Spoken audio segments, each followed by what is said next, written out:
محرم میں شادی بھی ابھی کیا کریں. محرم میں شادی کے بہت سارے فائدے ہیں. ایک یہ کہ برکت ہوگی انشاءاللہ، محرم کا مہینہ ہے. دوسرا فائدہ یہ کہ بدعت کی، جو لوگ سمجھتے ہیں محرم میں شادی غلط ہے تو بدعت کی مخالفت ہوگی، اس کا الگ سے ثواب ملے گا. تیسرا فائدہ یہ کہ محرم میں شادی ہال سستے ہوتے ہیں، سستے میں شادی ہو جائے گی. کیا خیال ہے؟ تو فائدے ہی فائدے، مزے ہی مزے.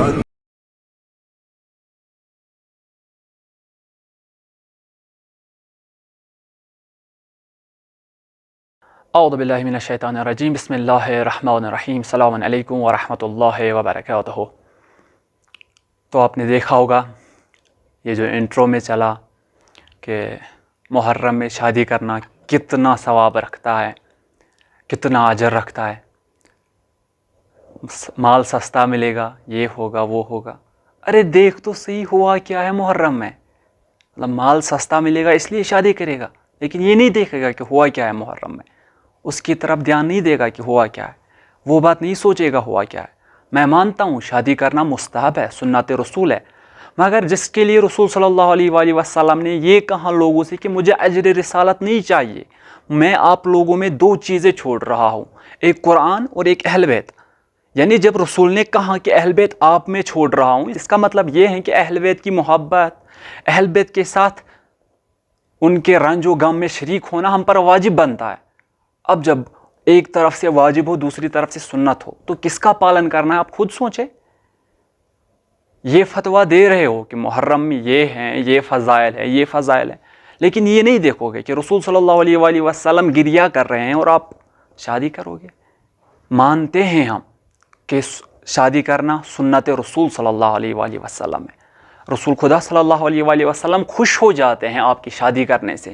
مگر جب رسول صلی اللہ علیہ وآلہ وسلم کے گھر میں جنازہ پڑا ہوا ہو، ایک کا نہیں 72 صفائیوں کا جنازہ پڑا ہوا ہو، اس وقت آپ رسول صلی اللہ علیہ وآلہ وسلم کے گھر میں جاؤ گے بارات لے کے، اس وقت آپ رسول صلی اللہ علیہ وآلہ وسلم کے گھر میں جاؤ گے خوشی کا پیغام لے کے کہ میں نے شادی کی ہے. ایک کامن سینس ہے نا، ایک دماغ ہے نا.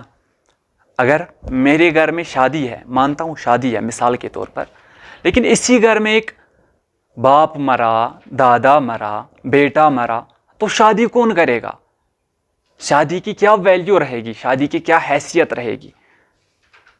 شادی کون کرے گا؟ یہ سوچو. عقلی جواب ہے نا. ہمارے پاس رسول صلی اللہ علیہ وآلہ وسلم کی حدیث ہے. رسول صلی اللہ علیہ وآلہ وسلم کی یہ حدیث بھی ہے کہ جب حضرت امام حسین علیہ السلام دنیا میں آئے، رسول صلی اللہ علیہ وآلہ وسلم نے ہاتھ میں اٹھایا انہیں اور دیکھ کے رونے لگے. کیوں رونے لگے؟ زہرا سلام اللہ علیہ نے پوچھا بابا آپ روتے کیوں ہیں؟ بیٹا پیدا ہوا ہے، خوش ہونا چاہیے. کہا رسول صلی اللہ علیہ وآلہ وسلم میں تو خوش ہوا ہوں، لیکن ایک بات جو میں دیکھ رہا ہوں کہ یہ میرا بیٹا میرے دین کو بچائے گا اور کربلا کے میدان میں تنہا شہید ہو جائے گا. اس وقت رسول صلی اللہ علیہ وآلہ وسلم امام حسین پر روئے. اور آپ آج کہہ رہے ہو کہ محرم میں شادی کرنا خوشی کا باعث ہے، محرم میں شادی کرنا اجر و ثواب رکھتا ہے، محرم میں شادی کرنا فضائل رکھتا ہے. کون سے فضائل رکھتا ہے؟ ایک طرف سے مولا حسین کا جنازہ اٹھائے گا اور دوسری طرف سے آپ بارات اٹھاؤ گے.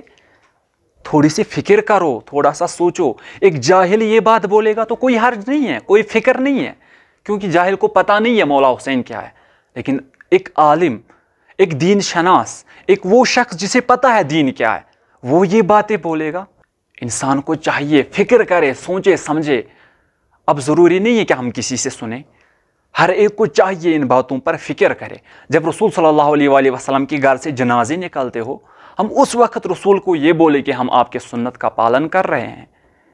فکر کرو، سوچو اور سمجھو، لوگوں تک پیغام پہنچاؤ کہ ہے کیا اصل میں محرم، ہم کیا کر رہے ہیں اور ہمیں کیا کرنا چاہیے. لہذا اس بات پر فکر کریں. اور اگر ہو سکے آپ لوگوں سے تو یہ ویڈیو اس تک ضرور پہنچانا جس کا انٹرو چلا ہے. اور ان سے بھی درخواست کرتا ہوں کہ اس بات کا جواب ضرور دیجیے گا کہ جب رسول کے در سے جنازے نکلتے ہوں اور آپ یہاں سے بارات نکالو گے، یہ کون سا اسلام ہمیں سکھاتا ہے. والسلام علیکم ورحمۃ اللہ وبرکاتہ. خدا حافظ، فی امان اللہ، التماس الدعا. لعنت بر اول، لعنت بر ثانی، لعنت بر قلقل ملعون جانی، بر ابو سفیان، بر آل مروان، بر زجر خولی، شمر و ساربان، بر ابن ملجم